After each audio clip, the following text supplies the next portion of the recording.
How's everyone going today? Good. Great. All right, I'll just jump right into it. My name is Howard Ryan, and I'll be presenting for our group. Our name is Team Vex, and just jump right into it. So, the main objective of our senior design competition was to win the Vex Robotics competition held on February 15th of this year. So, the main objective for us was to try to place first, basically. There are so basically the Vex competition is a global tournament where different teams come together from around the nation and compete in a robot-like sport.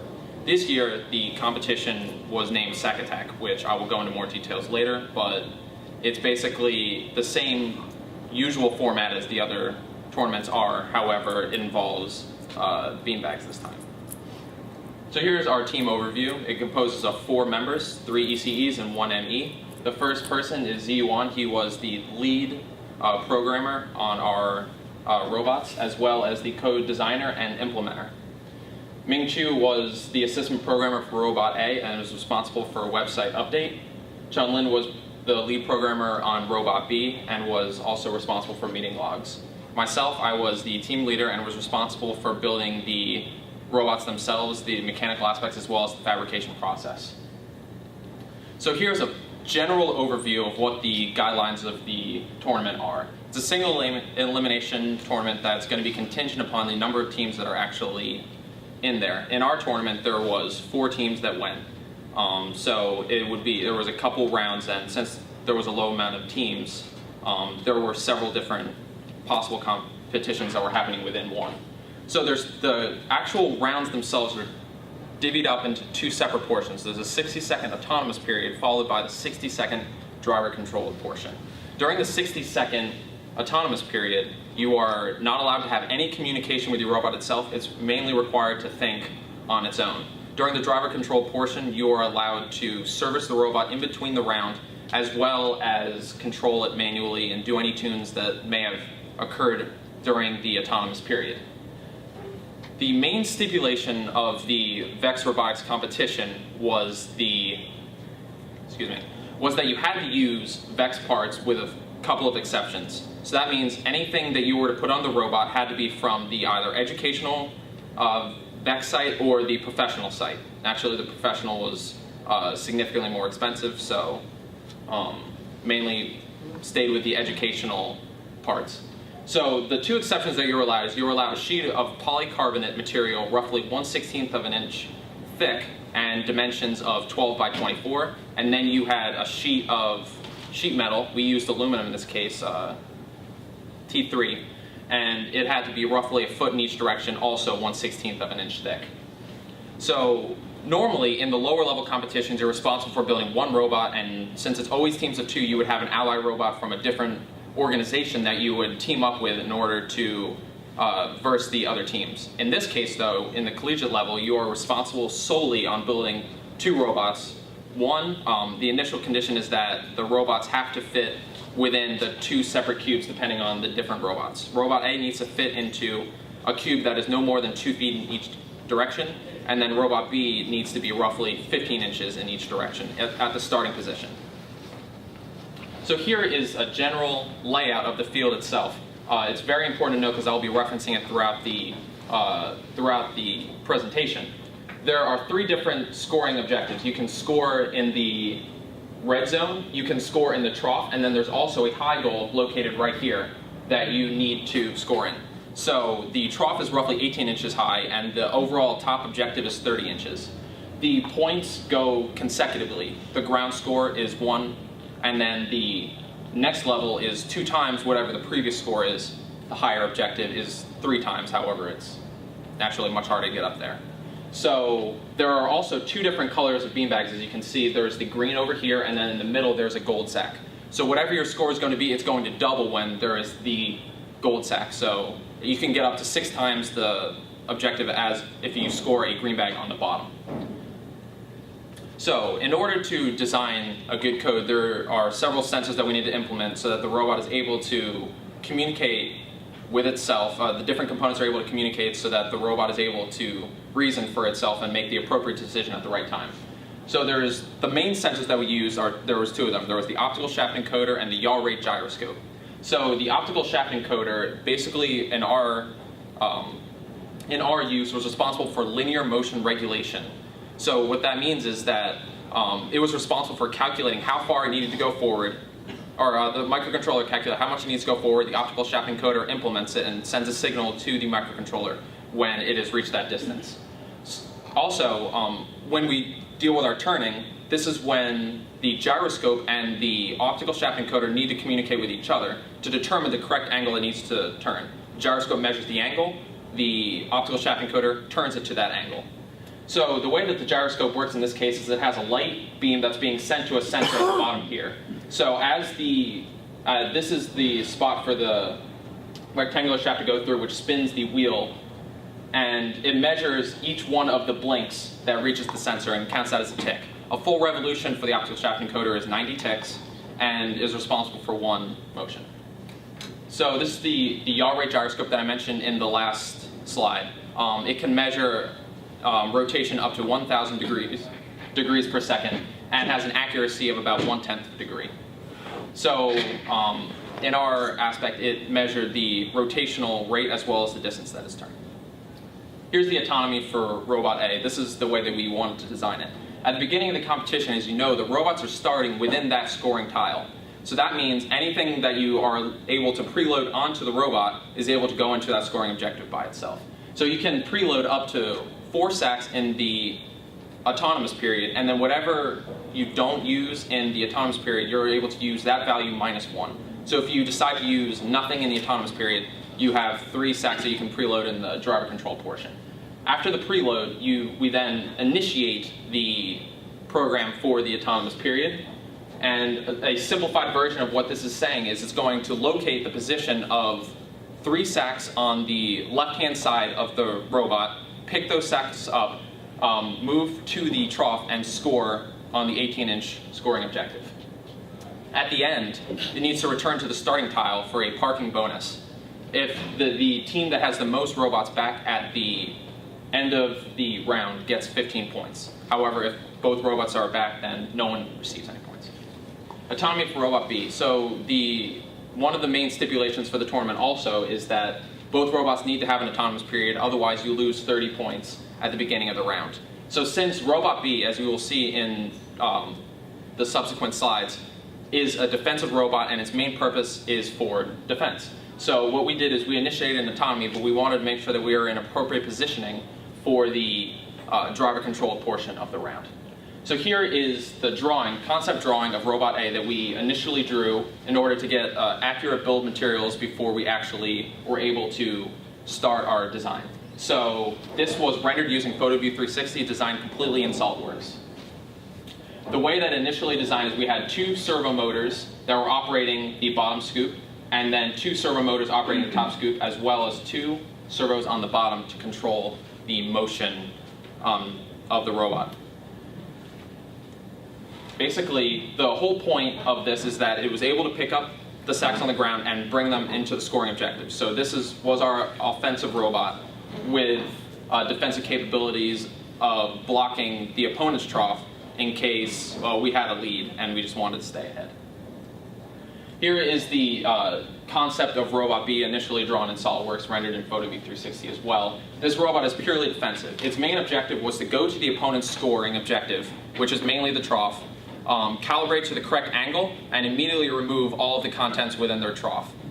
The reason that is so difficult is because you can fit up to about 10 stacks on top of each other in the trough because of the way that the angle is. So it's very difficult in order to get underneath all the sacks unless you have a lot of torque and be able to lift it. So I'll show one of the adjustments we made in order to do so in a subsequent slide. So the way that we mounted the arm onto the chassis, as you'll see in also a later slide, is on the 15 by 15 chassis, on separate sides, we attached 2 arms and basically had 3 hinges connected by perpendicular supporting rods for stability. Here's the maximum torque analysis required for each of the robots. On Robot A, we noticed that the largest distance that the arm needed to move was when it was dumping into the 18-inch trough. So we calculated how many sacks we were objecting for, and we objected for 4 sacks, how far it needed to move, which was the rotational at 8 inches, and then the torque required to do so. So we calculated about 29.25 pound-inches, which is about right because the sacks weigh less than half a pound. And the weight of the metal is aluminum, so it's fairly light as well, very thin. So there's not a significant amount required. So we decided to use the 393 motors, 2 of them, which operate 14.76 pound-inches of torque at 100 RPM.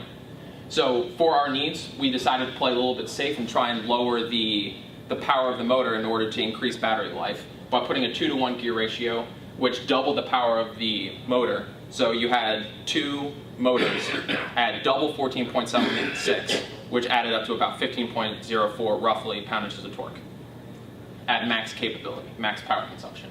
Robot B had a lot larger of a force, as you can see, 45 pound-inches of torque. The reason we designed that is we were expecting other teams there to have a large capability of scoring.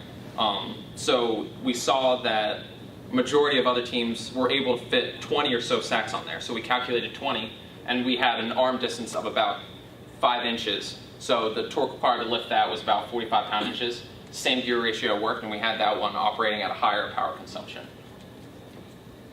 So here is the initial prototypes for Robot A. Version 1 was designed, and here's the version 2 was with the correct wiring, and we made a couple of adjustments with the scoop, mainly with the motors and things that I'll describe in a little bit. As you can see here, the robot itself, there is not too much problems. We were having a little bit of issues with the sacks going onto our scoop payload and then falling off. So we established a side rail here, which prevented it from going behind and dumped nice and neatly. Robot B, as you can see, we had tremendous hopes for the robot, which turned out to be a success. We needed to start off in a 15-inch cube and needed to have an appropriate height in order to get into the 18-inch trough. So there was a folded version and the unfolded version. This max peak here reaches up to 24 for plenty of durability and access to the 18-inch trough. Here's pictures of us testing. As you see here, this is a fabricated trough that I myself built.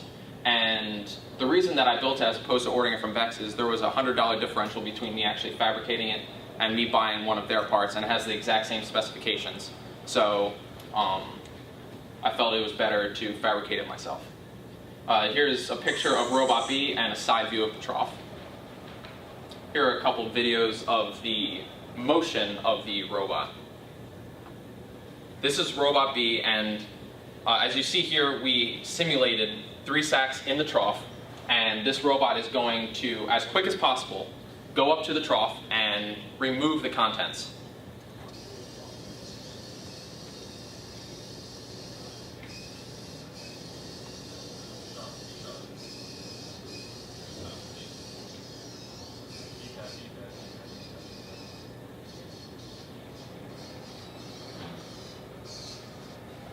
Okay, and then Robot B, or apologize for that, Robot A, the scoop and dump mechanism, which you'll see here, this is also in our attempt to optimize the conditions of the robot.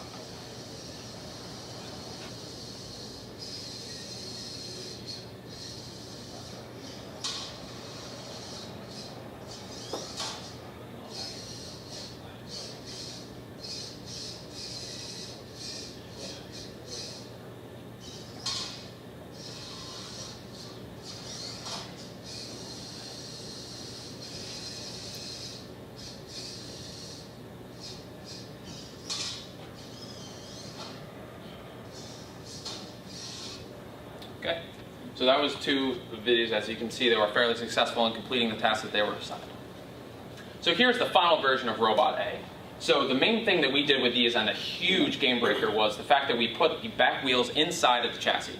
So there was a huge problem with the stability of the back wheels. They were wobbly, it was affecting the optical shaft encoder, and it just overall was just not a nice, unique motion as it was moving. So what we did is we put them on the inside of the wheel where a large amount of the weight was being established, and it was just overall just a better fit. We also moved the gears so that the front wheels were inside the chassis, because since this robot needs to move all the way across the terrain, there were situations in which we were in that we could not have tested in the concept, in which the robot itself was having to go over the mound of sacks in the middle, and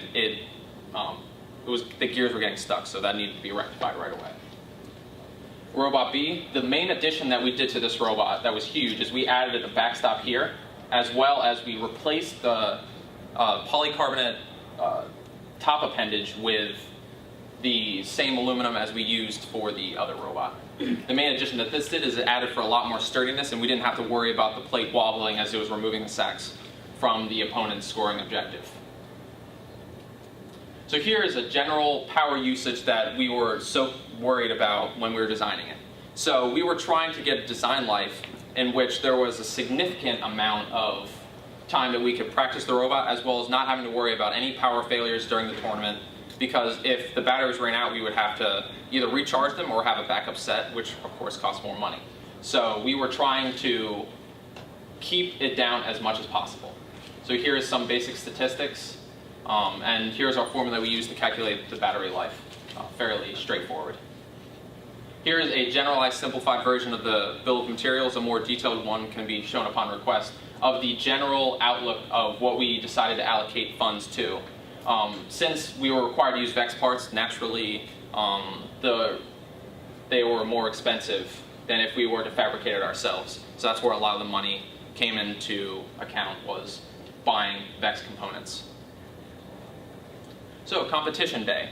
So since there were 4 teams at the tournament, the VEX ruling was that it was not considered an official tournament, as 50% of the participating teams were from the same organization, Temple University. So the competition itself was scrapped and declared invalid. However, we still had the chance to scrimmage with other teams there and see basically how our robots did and just get some hardy competition. Several of the things that we noticed during the competition was that the Robots B's microcontroller was shorted on the left side. We were trying to determine what the problem was, and we realized that since the whole arm was unable to move, that there was only 2 possible things that it could be. One is that the microcontroller was malfunctioning, or that there was something wrong with the upper connection, the motor controller. So we disconnected the motor controller, the arm relieved and was able to move, so we got a replacement for that. The huge problem that we were noticing was the faulty lock bar that was responsible for holding the arms in place for the motion up. The lock bar actually sheared the shaft because of overuse. So we replaced that, and overall just were able to do just fine. So here's what I was just discussing a little bit, and the main issue that we had was that the robots A and B were not in the appropriate template for the VEX Robotics competition. So in the event that we were able to uplink directly to the VEX server, since we were not in the correct template, the server there did not declare us as a valid user, and we were not able to use our microcontrollers during that section. However, the autonomous was able to work just fine because we didn't need a signal for that. Is there any questions?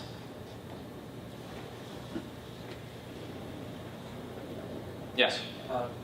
There was a 90-second autonomous aspect to this? 60 seconds, yes. 60 seconds? How Yes. did you go about obstacle detection and avoidance systems? There was the, originally, we know that there's a playing field, and there wasn't any specific obstacles. So originally our design was to use an ultrasonic rangefinder, which is able to detect the distance to different objects, as well as locate and move around it. So one of our other designs that we decided to scrap was we had a small servo motor on the front, which was moving in a distance of about 120 degrees to basically give it a view. This was before we were able to get a schematic of the playing field and realize there was no significant obstacles in order to get our way. So originally we had that, and I was able to process the distance between the different objects and able to discern the information required. Any other questions? Yes? On your opening slide, you were talking about you pointed actually to the tooth gear and what looked like the IR sensor, and you called it the gyroscope. That wasn't the gyroscope. No, that was the spinning was the optical shaft encoder. That's right. Yes. You called it the gyroscope. Well, Number one. I apologize for that. That is the optical shaft encoder because it measures the number of ticks based on the blinks. I apologize for that. I meant to say optical shaft. The other problem is that you use a gyroscope, which is an angular rate sensor. So Yes. when you want to do positional change like 90 degrees, you have to integrate that rate sensor. So I noticed that your robot was probably going to try to make a right turn, but it ended up screwing up. So For which on one of your videos, you showed it. those videos were driver controlled. Oh, even worse then. Oh, okay. Well, it was all driver controlled. There wasn't really any. There wasn't any autonomous going there, so I don't know if that's worse. It was just driver controlled errors at the beginning of the trial. Why don't you use an electronic compass for changes in? The electronic compass was not able to be used for this particular, and I remember you were discussing that during our first initial design review. The reason we were unable to use this is because there was no compass that was formatted for the VEX competition. So we were unable to use it because it was not a VEX component and it was not recognized by VEX. Too bad. I agree.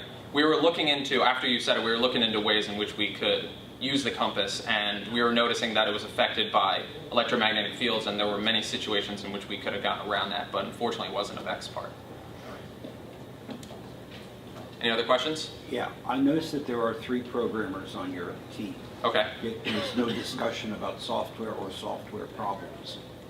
I'll go back to that real quick here, and okay.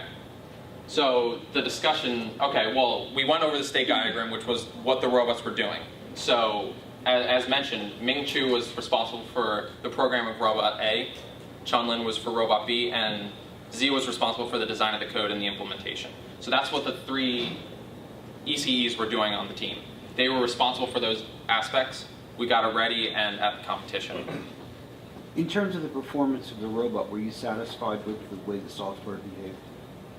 There were, if it wasn't connected to the VEX prototype, the software would have run just fine. Because we were able to test the autonomy in previous sessions, and there wasn't really a glitch. The only thing is it wasn't formatted for the VEX competition, and therefore, as mentioned, it was not recognized by the VEX server as a legitimate robot. It nulled all of the commands sent to the robot. So whose error is that? Was that an error on the part of VEX that you couldn't communicate, or was it an error? Officially, it wasn't a VEX competition, so it was a scrimmage, so I didn't see the need why we needed to connect to that server in order to scrimmage. So, since the competition was null, I didn't see a need why we needed to have the things plugged in. You punted. I what? You punted. I don't. You kicked the ball away. Football. You didn't address the issue. You kicked the ball away. Oh, okay. What do you? Okay. So, Oh well, it was a kind of competition. One would expect that you would go all out to try to win it, or to try to be. I can say with sincerity that the competition rules were subject to change, so there was a fickle aspect to the way that the competition was established. At the beginning, we were under the impression that we could use our own parts, and initially that was a correct assumption until there was some sort of conflict in previous years in which the collegiate competitions were restricted to certain components. Are there any other questions? Yes. Yes, one more. You just mentioned that there was a state diagram. Yes, I'll go to it. Anybody take digital design, understand that that's a state diagram? I don't see any circles. I don't see any state diagram here. Have your 3 programmers taken digital design? Have you guys taken digital design? Is that a state diagram? No more questions. It's a flow chart. Flow chart. Okay, well this chart right here shows the autonomy of the robot.